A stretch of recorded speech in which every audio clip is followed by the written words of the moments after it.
금융노조 집회에서 경찰의 무리한 진압 때문에 박홍배 의원과 보좌진이 다친 사실 아시죠? 제가 그 영상을 최종 영상을 다 봤습니다. 그런데 거기에 그 의원님께서 지적하신 대로 뭐 방패에 찍혀서 이런 내용이 나오지 않습니다. 저희 의원실에 관련 경찰관이 영상을 가져왔지만 본인들이 보여주고 싶은 영상만 가져온 거 아닙니까? 그리고 우리가 찍은 영상 중에는 비슷한 영상들이 있기 때문에 그렇게 말씀하시는 그 영상을 보여주시면 제가 그 확인을 하고 무리한 진압인지 여부를 제가 판단하겠습니다. 박홍배 의원이 전치 2주에 상해를 입은 건 사실 아닙니까? 근데 그것이 경찰의 무리한 진압 또는 뭐 의원님께서 방금 지적하신 대로 방패에 찍혀서 하고 그게 인과관계가 조지호 경찰청장님, 예. 네, 지난 9월 11일 날 금융노조 집회에서 경찰의 무리한 진압 때문에 박홍배 의원과 보좌진이 다친 사실 아시죠? 예. 네, 박홍배 의원은 방패에 찍혀서 전치 2주에 발목 염좌 진단을 받았습니다. 저는 이 문제가 세 가지 문제점이 있다고 생각하는데요. 첫 번째, 경찰의 과잉 대응을 지적하지 않을 수 없습니다. 당일날 해당 장소에는 국회의원과 보좌관 다수가 있었고 보좌진들이 정보관에게 국회의원이 참여한다는 사실도 알렸고요. 특히 당시 박홍배 의원과 김주영 의원은 집회가 곧 해산될 시간이 됐으니까 진입을 자제해 줬으면 좋겠다 이렇게 요구를 했지만 경찰에서 이것을 무시하고 진입을 해서 문제가 생겼습니다. 경찰의 과잉 대응은 아닙니까? 이거는 이게 그 국회의원들이 참석하는 집회에서조차 이렇게 하면 일반 시민들이 그냥 참여하는 집회에서는 경찰들이 얼마나 더 과잉 대응을 할지 불을 보고도 뻔한 것 같습니다. 이 부분에 대해서는 경찰청장께서 공식적으로 사과하셔야 되는 거 아닙니까? 일단 그 의원님께서 지적하신 부분에 대해서 제가 그 최종 영상을 다 봤습니다. 그런데 거기에 그 의원님께서 지적하신 대로 뭐 방패에 찍혀서 이런 내용이 나오지 않습니다.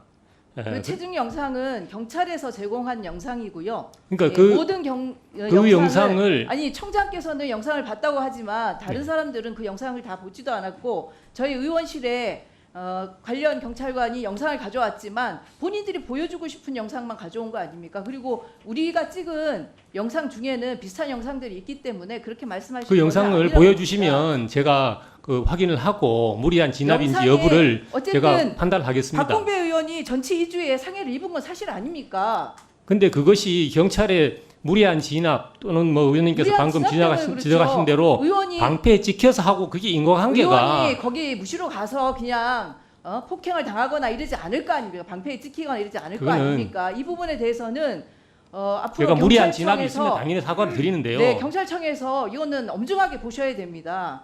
더군다나 두 번째 제가 지적하지 않을 수 없는 게요. 압사 가능성이 있음에도 무작정 경력을 투입한 부분이거든요. 그 총장께서는 그 콘솔박스를 이제 그 압수하기 위해서 그런 건데요. 그 장소의 폭이 얼마나 되는지 아세요? 그건 그 현장의 지휘관이 안전을 충분히 고려해서 들어갔습니다. 어떻게 안전을 충분히 고려합니까? 마침 큰 사고가 안 나서 다행인데요. 거기 폭이 2.5m 규모입니다. 근데 지난 2022년도 이태원 참사가 있었던 그 골목, 집중적으로 사망이 있었던 그 골목의 폭이 4m입니다. 여기보다 더 좁은 곳이었어요. 그 도로의 폭이 중요한 게 아니고 밀집도가 중요한 것인데요. 밀집도도 높죠. 5,000명 정도가 참여한 곳인데. 그 안에 5,000명이 들어가 있지는 않았습니다. 5,000명이 들어간 공간은 그렇다 하더라도 충분히 공간이 있었습니다. 안전을 충분히 고려해서 경찰이 이 부분을 해야 되고요. 더군다나 저는 세 번째 부분, 그 결국은 시위가 폭력적인 게 아니라 진압 자체가 폭력적인 부분에 대해서 지적을 안 할 수가 없고요.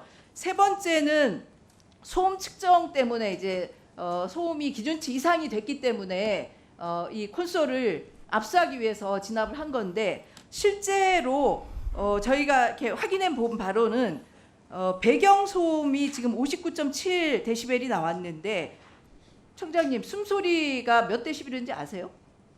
우리가 내쉬는 숨소리가 몇 데시벨인지 아세요? 잘 모르겠습니다. 10dB입니다. 그거는 예? 이런 것들을 다 감안했을 때 배경 소음이 훨씬 더 높았을 가능성이 있다는 거죠. 배경 소음도 저희들이 다 측정을 했습니다. 측정을 해도 측정 장비 자체가 객관적이지 않을 수 있고요. 측정 장비가 굉장히 객관적입니다. 그래요? 그거는 다시 한번 확인을 해봐야 되겠네요. 예. 그리고 또 하나는 집시법 시행령에 따르면 소음 측정 장소는 소음 피해자 위치로부터 1m에서 3.5m 떨어진 곳에서 측정하게 되어 있습니다. 아시죠? 예. 근데 저희가 확인해 본 바로는 경찰서 경비국에 문의를 했더니 이 신고자의 정확한 위치를 알 수 없다고 얘기해요.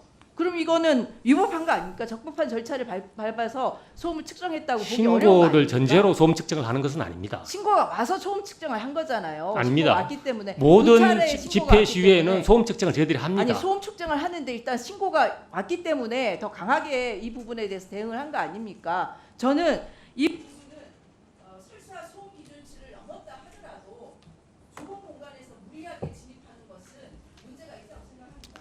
더군다나 경찰은 헌법이 보장하고 있는 집회의 자유와 집회로부터의 피해가 있는 시민 불편이 있죠. 이 부분에 대해서 균형 잡힌 조율을 해야 될 역할이 있는 건데 이것을 집회를 진압하는 방식으로 추진하는 것은 문제가 있다고 생각하고요. 이 부분에 대해서는 특히 국민의 대표인 국회의원이 참여하고 있는 집회에 대해서 이렇게 무리하게 진압한 부분에 대해서는 우리 경찰청장께서 분명히 공식적인 사과를 하셔야 된다고.